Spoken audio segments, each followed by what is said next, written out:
Hello friend, Radhe Radhe. Welcome back to my new blog. कैसे हो आप सभी लोग? आशा करती हूँ आप सभी लोग बहुत अच्छे होंगे, मस्त होंगे, अपने जीवन में खुश होंगे। मैं इंडियन ब्लॉगर अंजना ठाकुर स्वागत करती हूँ आपका अपने यूट्यूब चैनल पर। तो फ्रेंड्स, ये वीडियो है मंगलवार का, यानी कि ट्यूसडे का, और डेट थी उस दिन 19 दिसंबर। तो अभी मॉर्निंग के बज रहे थे 9 बज रहे थे। तो आज मैं थोड़ी लेट उठी हूँ क्योंकि आज मेरी तबीयत ना और भी ज़्यादा ठीक नहीं, क्योंकि आज जो सर्दी जुकाम है ना बहुत ही ज़्यादा वाला हो गया है। तो मैं आज काफ़ी लेट उठी थी। तो उठने के बाद जो अपने मॉर्निंग के काम होते हैं, झाड़ू वगैरह और जितनी भी थोड़ी बहुत साफ़ सफाई होती है ना, वो सब हो गई है। और उसके बाद मैंने नहा भी ली हूँ। तो नहाने के बाद फिर मैंने सोचा चलो मैं पहले खाने की तैयारी कर देती हूँ, क्योंकि कुछ काम हो या ना हो, कुछ करें या ना करें, हमें थोड़ी बहुत साफ़ सफाई और झाड़ू और खाना तो करना ही पड़ता है। तो झाड़ू वगैरह तो हो गई थी, तो मैंने सोचा पहले मैं खाना बना देती हूँ और खाना बना के रख दूँगी। इसके बाद फिर थोड़ा सा आराम करूँगी, क्योंकि ना सर्दी के कारण मेरा ऐसा लग रहा था, बिल्कुल सिर में दर्द भी हो रहा था और सांस लेने में काफ़ी दिक्कत हो रही थी। और नाक जाम हो जाती है ना, नाक जाम होने के कारण सांस लेने में काफ़ी दिक्कत होती है। तो रात में भी उस वजह से अच्छी से नींद नहीं आ रही थी और मैं सुबह भी काफ़ी लेट उठी हूँ। और बच्चे लोग घर में थे नहीं, तो स्कूल जाने की उतनी जल्दी नहीं थी। और इनकी भी जो ड्यूटी है ना आफ्टरनून वाली चल रही है, यानी कि 2 बजे से चल रही है, तो मुझे उतनी जल्दी नहीं थी। पर क्या है, जो खाना वगैरह बनाने का काम है ना, ये तो हमें करना ही पड़ेगा। तो फिर मैं धीरे धीरे लग गई थी बनाने के लिए। तो मैंने सब्जी बना रही हूँ आलू गोभी की, और एक साइड मैंने दाल चढ़ा दी है। तो मैंने आलू गोभी कट कर लिए थे और सिंपल तरीके से तड़का लगा दी हूँ, जिस तरह से मैं लगाती हूँ। और मैं आलू गोभी की सब्ज़ी में मेथी ज़रूर डालती हूँ, क्योंकि मेथी डालने से ना काफ़ी अच्छा स्वाद आ जाता है। अगर मेथी रहती है तो फ्रेश डाल देती हूँ, और नहीं तो फिर मैं थोड़ी सी कसूरी मेथी डाल देती हूँ, तो उससे बहुत अच्छा स्वाद आता है। तो इसी तरह से मैं सिंपल सी आलू गोभी की सब्ज़ी बना लेती हूँ। और सर्दी के कारण ना दिमाग भी काम नहीं करता है, कहीं कुछ हो रहा है, क्योंकि ना बिल्कुल पूरे सिर में अजीब सा भारीपन लग रहा है। उसके वजह से थोड़ा बहुत अजीब सा ही लग रहा है मुझे। पर क्या करो, जब अकेले घर में रहते हो ना, तो ये सब काम हमें खुद को ही करना पड़ता है। और मेरे यहाँ तो सच में कोई है भी नहीं कि कोई हेल्प करा ले। और थोड़ा बहुत अगर बच्चे कर लेते हैं तो बच्चे भी घर में, तो वही मैंने सोचा चलो मैं धीरे धीरे अपना काम करूं। तो मैंने सब्जी में तड़का लगा दी हूँ, और सब्जी हमारी धीरे धीरे पकते रहेगी जब तक मैं जो थोड़ी बहुत और काम होते हैं वो कर लूँगी, जैसे कि धनिया वगैरह काटना, क्योंकि दाल चढ़ाई हूँ तो साथ में मुझे दाल में भी तड़का लगाना। तो ये देखिए हमारी आलू गोभी की सब्जी, अब हम इसे बिल्कुल भाप भाप में पकने देंगे। और आज बच्चे लोग लौट के आ रहे हैं नागपुर से, तो मैंने उनके लिए भी खाना बनाया है। तो ये देखिए हमारी सब्जी बन गई है। और हम सब्जी थोड़ी रसेदार बनाते हैं, क्योंकि आलू गोभी की सब्जी हमारे यहाँ सभी को ना थोड़ी रसेदार पसंद है। तो उसी तरह से मैंने बना दी हूँ, और सब्जी बन के तैयार हो गई है। तो मैं साथ में चावल चढ़ा दूँगी और रोटी सेकते जाऊँगी और सभी लोगों को खाना दे दूँगी। तो इतने में दूध वाले भैया भी आ गए थे, तो ये दूध आ गया है। तो मैंने सोचा चलो इसको हाथों हाथ में पकने के लिए रख देती हूँ, क्योंकि दूध को ना सामने से उबाल लो तो ठीक रहता है, नहीं तो इधर उधर ध्यान गया तो दूध ऊपर आ जा। दूध उबाल आने का तो उतना दुख नहीं होता है, पर क्या है ना, अगर गैस काउंटर गंदी हो जाती है ना, तो उसमें ज़्यादा दुख होता है, क्योंकि फिर उससे सफाई करने में काफ़ी समय लगता है। तो इसलिए मैं दूध को बिल्कुल सामने देख के उबालती हूँ। तो दूध को मैंने सेम आंच में रख दी हूँ, और अब हम चावल साफ कर लेते हैं, और मैं साथ ही साथ चावल भी बिठाल दूँगी। और आटा भी मैंने लगा के रख दिए हैं, और चावल बन जाएगा और रोटी सेकते जाऊँगी और सब लोगों को दे दूँगी। क्योंकि अभी अम्मा जी ये हैं और एक बेटा है, बाकी 2 बच्चे तो नहीं हैं, तो उतना ज़्यादा खाना बनाने की ज़रूरत नहीं है। और आज वो लोग भी आ रहे हैं, तो वो लोग भी आके लेट ही हो जाएंगे, तो उतना खाएंगे भी नहीं, तो थोड़ी बहुत सिर्फ चावल और 2-4 रोटी बचा दूंगी, तो उन लोगों के लिए हो जाएगी। और नहीं बचेगी तो फिर वो लोग आएंगे, तो फिर मैं गरम गरम बना दूंगी। और हाँ फ्रेंड्स, मुझे आप लोगों से थोड़ी सी बात करनी थी। आप लोगों के जो ना अच्छे अच्छे कमेंट आते हैं ना, मुझे बहुत अच्छा लगता है आप लोगों के कमेंट पढ़ के। और आप लोग ऐसे मेरे परिवार के विषय में ऐसा सोचती हो ना, उसके लिए भी मुझे बहुत अच्छा लगता है। एक दीदी थी और उनने बताई थी पीलिया झड़वाने के लिए। तो पीलिया तो हमने झड़वा लिए थे, पर उसके बाद भी आराम नहीं लग रहा था ना, इस वजह से हमने बाहर दिखाए हैं। और अभी बच्चे आ गए हैं, मैं वॉइस ओवर कर रही हूँ ना, जब तक तो मेरा बेटा आ गया था। तो उसमें पीलिया में बहुत आराम है।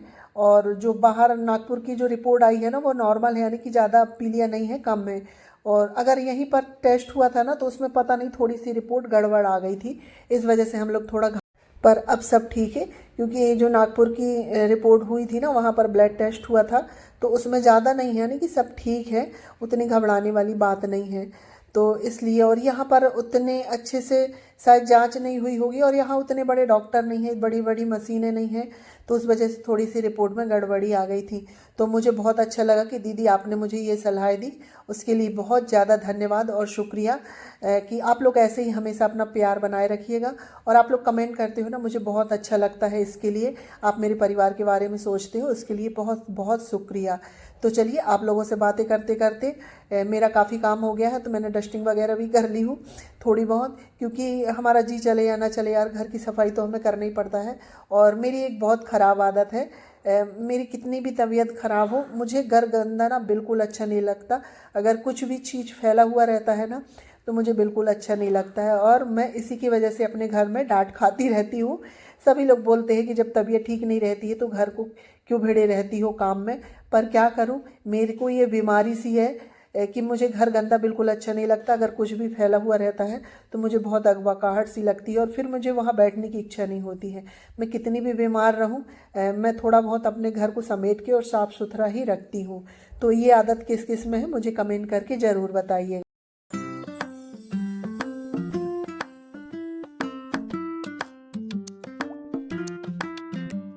तो फ्रेंड्स देखिए, अभी जो घर का काम चल रहा था ना, तो इसमें ये टब वगैरह लग रहे थे, तो अब घर का काम कंप्लीट हो गया है, तो मैं इनको अंदर रख देती हूँ। पहले इनको मैं धुलूंगी, उसके बाद इनको फिर धूप में सुखा के अंदर रख दूंगी।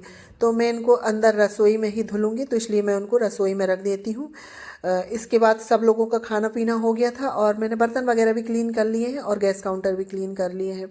तो मैं अपने लिए ना अब अजवाइन भूनूंगी, क्योंकि अजवाइन भून के खाने से काफ़ी राहत होती है। अजवाइन को ना पान में रख के खा लो, तो उससे जो सर्दी जुकाम है ना, और जो शीतपन है, तो वो उसमें काफ़ी आराम मिलता है, और गले में भी काफ़ी आराम मिलता है। तो मैंने सोचा चलो मैं अजवाइन भून लेती हूँ, और पान तो मैं वैसे ही खाती हूँ, तो मैं पान में रख के इसको खा लूँगी। तो उसी के लिए मैंने तवा चढ़ा दी हूँ, और तवा में ही भूनूंगी, और ज़्यादा भूनने में इसको बिल्कुल समय नहीं लगता। और अजवाइन जो होती है ना, हमारे शरीर के लिए बहुत फ़ायदेमंद होती है, पाचक भी होती है। इससे जो हाजमा है ना, वो भी बहुत अच्छा सा होता है, और इससे हम गर्माहट भी आ जाती है, तो इसे ज़रूर खाना चाहिए। क्योंकि इससे खाने से जो हम खाना खाते हैं ना, बहुत अच्छे से हजम हो जाता है, यानी कि बहुत अच्छे से पच जाता है। तो मैं तो ऐसे भून के रख लेती हूँ और खाते ही रहती हूँ। तो वही मैं अजवाइन भून रही थी, ये भुन जाएगी तो फिर मैं इसको पान के साथ खा लूँगी। और उसके बाद फिर मैं ना थोड़ी देर आराम करूँगी, क्योंकि जितना काम मुझे करना था मैंने सब कुछ कर लिया है, तो अब मैं आराम करूँगी। और फ्रेंड्स, अब मैं सीधे मिल रही हूँ आप लोगों से 4 बजे। तो 4 बजे थे, मैं रसोई में आई थी, और ये रसोई में मेरे बीच में एक खिड़की थी, तो इसमें हम पल्ले लगवा रहे हैं। क्योंकि ना कोई भी सामने मेहमान आते हैं ना, तो सामने बैठे रहते हैं, तो पूरा रसोई का सब कुछ दिखता था, तो अच्छा नहीं लगता था। जैसे कभी अपना सिर खुल जाए और हम कुछ काम कर रहे हैं, तो बिल्कुल अच्छा नहीं लगता था। इसलिए हम यहाँ पर ये खिड़की लगवा रहे हैं। तो ये भैया लोग आ गए थे, तो ये खिड़की लगा रहे थे, तो मैंने सोचा चलो मैं आप लोगों को दिखा दूँ। और उसके बाद फिर मैं बना रही हूँ चाय, क्योंकि इन लोगों को भी दे दूंगी, और घर में अम्मा जी हैं ना, उनको भी दे दूंगी। बाकी ये तो ड्यूटी चले गए हैं, ये तो है नहीं, तो अभी हम 2-3 ही लोग हैं, तो उन्हीं के लिए चाय बनाऊंगी। तो चाय मैंने एक साइड चढ़ा दी हूँ, और उसके चाय बनते तक मैं ये बर्तन है ना, इनको सेट कर लूँगी। ये सुबह के बर्तन हैं, ये सूख गए हैं, तो मैं इनको सेट कर लेती हूँ। क्या है, चाय बनते तक हमारे काफ़ी काम हो जाते हैं, और चाय को सिम आंच में कर दो और अच्छे से उबलने दो ना, तो अच्छा रहता है। और हमारे यहाँ खूब देर तक उबालते हैं चाय को, इसके बाद बिल्कुल कड़क चाय पीना पसंद करती हैं अम्मा जी। तो इसलिए चाय को बनने में काफ़ी समय लगता है। मैं तो काली चाय पीती हूँ, तो मुझे काली चाय बनाने में ज़्यादा समय नहीं लगता है, 2-4 उबाल आई और हमारी काली चाय बन जाती है। पर दूध वाली चाय को ना अच्छा उबालो, जब ही अच्छी कड़क बनती है। तो चाय बन रही थी, जब तक मैंने सोचा मैं बर्तनों को सेट कर देती।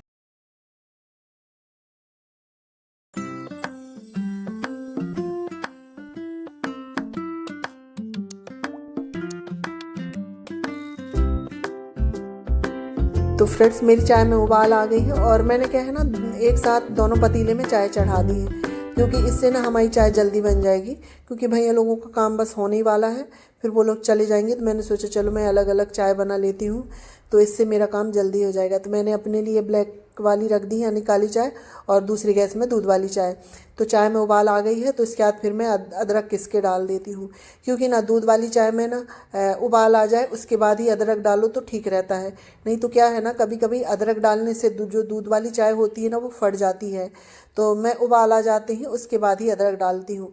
तो ये देखिए हमारी चाय बन गई है गरम गरम। आ जाइए, सर्दियों के समय में अदरक वाली चाय पीने का मज़ा ही कुछ और होता है। तो आ जाइए, आप लोग भी गरम गरम चाय पी लीजिए। तो मैं अम्मा जी को भी दे देती हूँ और भैया लोगों को भी दे दूँगी चाय, और बच्चे लोगों के लिए भी बना दी हूँ, क्योंकि अदरक वाली चाय उनको भी पीना था आज, तो मैंने उन लोगों के भी लिए बना दी हूँ, और अपने लिए तो मैंने काली चाय ही बनाई हूँ। तो चाय वगैरह देने के बाद फिर मैं आ गई थी इधर हॉल में, क्योंकि बच्चे लोग आए थे तो वही बैग सब यहीं रख दिए थे, क्योंकि वो दोपहर में आए थे तो मुझे थोड़ा सा बुखार था, तो मैं लेट गई थी उन लोगों को खाना वाना देने के बाद। तो मैंने सोचा मैं शाम को समेट लूँगी। तो अब देख रही हूँ, तो वही देख रही हूँ, जो जो कपड़े मुझे धुलने के होंगे तो उनको धुलने में डाल दूँगी, और जो जो कपड़े रखने के हैं यानी कि यूज़ नहीं हुए हैं उनको मैं रख दूँगी अभी। तो क्योंकि कहीं से आओ ना तो तुरंत में ये सब काम कर लो ना तो अच्छा रहता है। और बच्चे लोगों ने क्या है, बैग यहीं रख दिए, दवाई बॉटल सब कुछ ऐसे ही फैला दिए थे। तो अभी मैं सब कुछ समेट लेती हूँ।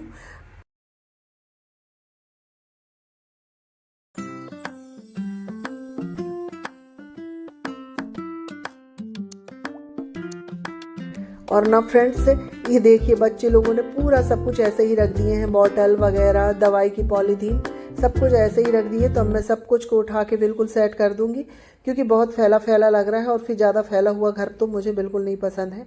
तो फटाफट मैं सब कुछ उठा लेती हूँ, और जो दवाइयाँ वगैरह है उनको अलग अलग रख दूँगी सबकी पॉलीथीन में, क्योंकि 2-3 प्रकार की दवाइयाँ आई हैं। क्योंकि मेरे बड़े बेटे को भी थोड़ी सी एलर्जी की प्रॉब्लम थी, तो उसने भी दिखा लिया है, तो उसकी भी दवाई आई है, और छोटे वाले बच्चों की है। तो इन सबको मैं उठा के रख देती हूँ, और यहाँ पर जो दोपहर में बच्चे लोग भी लेटे थे इनको भी तय करके मैं यहीं रख दूँगी, क्योंकि अंदर नहीं रखूँगी, यहीं रखे रहने दूँगी। क्योंकि अभी बच्चे लोग आएंगे तो यहीं बैठ के पढ़ाई वगैरह करते हैं, तो कंबल ओढ़ के ही पढ़ते हैं। तो इनको मैं यहीं तय करके रख दूँगी। और उसके बाद फिर छत से कपड़े भी उतार के ले आई थी मैं, तो साथ साथ कपड़ों को भी तय करके रख देंगे। और उसके बाद फिर मैं आ गई थी रसोई में, क्योंकि मुझे सर्दी में काफ़ी प्रॉब्लम हो रही थी ना, सांस लेने में काफ़ी दिक्कत हो रही थी। तो मैंने सोचा चलो मैं थोड़ी सी विक्स डाल के भाप ले लूँ गर्म पानी में, क्योंकि भाप लेने से ना राहत मिल जाती है थोड़ी। तो वही मैं भाप लेने के लिए रसोई में आ गई थी। उस मैंने गर्म पानी किया है अच्छा, और उसमें मैंने फिर विक्स डाल दी, और इस तरह से भाप ले लो ना तो थोड़ा सा मुझे आराम मिलेगा। तो फ्रेंड्स, इसी के साथ मैं अपने ये वाली वीडियो का भी एंड करती हूँ। अगर मेरा वीडियो आप लोगों को थोड़ा सा भी अच्छा लगे तो लाइक शेयर सब्सक्राइब करिएगा, और चैनल में नए आते हैं तो प्लीज़ सब्सक्राइब करिएगा। मिलते हैं नेक्स्ट ब्लॉग में, जब तक के लिए बाय।